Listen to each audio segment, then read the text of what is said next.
சொல்றாரு 3 காரியங்கள். ஒன்று, தேவனுடைய வெளிச்சத்தின் பிள்ளைகளாக நடங்கன்றாரு. இரண்டாவது, தேவனுடைய சித்தத்தை என்னதென்று நீங்கள் சோதித்து பாருங்கன்றாரு. மூன்றாவது அவர் சொல்றாரு, கனியற்ற அந்தகார கிரியைகளுக்கு உடன்படாமல் அவைகளை கடிந்து கொள்ளுங்கள் என்றார். அப்படின்னா பவுல் என்ன சொல்றாருன்னா, நீங்க இயேசுவிடத்துல வந்துட்டீங்கன்னா பழைய வாழ்க்கைக்கு திரும்பி போகக்கூடாது.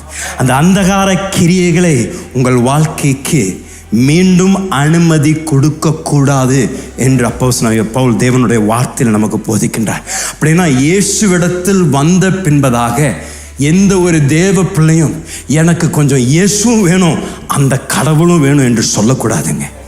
ஆண்டவரிடத்துல வந்த பின்பதாக எனக்கு இந்த படமும் என் வீட்டில் தொங்கணும், இயேசுவும் எனக்கு வேணும் என்று சொல்லக்கூடாதுங்க. ஏன்னா நீங்கள் இருளிலிருந்து விடுவிக்கப்பட்டு வெளிச்சத்திற்கு கொண்டு வரப்பட்டவர்கள். மீண்டும் இருளின் வாழ்க்கைக்கு, இருளின் செயல்களுக்கு நீங்கள் மீண்டும் திரும்பி செல்லக்கூடாது என்று தேவ வார்த்தை தெளிவாக போதிக்கின்றது. உண்மையாகவே இயேசு கிறிஸ்து உங்கள் வாழ்க்கைக்குள் ஒரு வெளிச்சத்தை கொண்டு வந்திருப்பார் என்றால் உங்கள் கண்கள் திறக்கப்பட்டிருக்கணும். உங்கள் கண்கள் திறக்கப்பட்டிருந்தனா நீங்கள் திறந்த பின்பதாக சுத்தி பார்க்கிறீங்க, அந்த விக்கிரக ஆராதனை, அந்த பழைய வாழ்க்கை, அந்த அக்கிரமான வாழ்க்கை எனக்கு நீ வேண்டாங்க.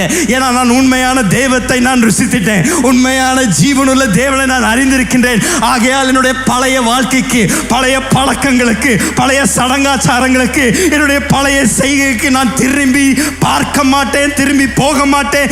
ஏனால் இயேசுவை பின்பற்றும்படியாக நான் ஒரு தீர்மானத்தை எடுத்து விட்டேன். நான் யாரையும் பிரியப்படுத்துவதற்காக வாழ்வதில்லை.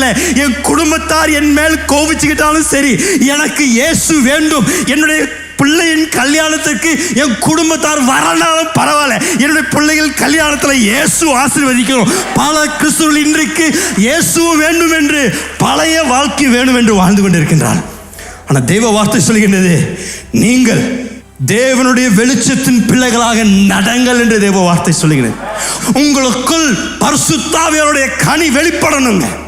நீங்கள் ஒரு அடையாளமாக இருந்து என்னை மாற்றின இயேசுவை நான் பிரகடனம் செய்து என்னுடைய வாழ்க்கை ஒரு சாட்சியாக இருக்கணும் என்று பகிரங்கமாக நீ உங்கள் வாழ்க்கையை நடத்துங்க. இன்றைக்கு பல கிறிஸ்தவர்கள் இன்னும் இருளில் வாழ்ந்து கொண்டு இருளில் கிரியைகளை செய்து கொண்டிருக்கின்றார்கள். ஆண்டவருடைய வார்த்தை தெளிவாக சொல்லுகின்றது, இருளிலிருந்து அந்தகார கிரியிலிருந்து நம்மை விடுவித்த ஆண்டவர், அதை நாம் கடிந்து கொள்ளும்படியாக நாம் இன்றைக்கு வாழ்ந்து கொண்டிருக்கின்றோம்.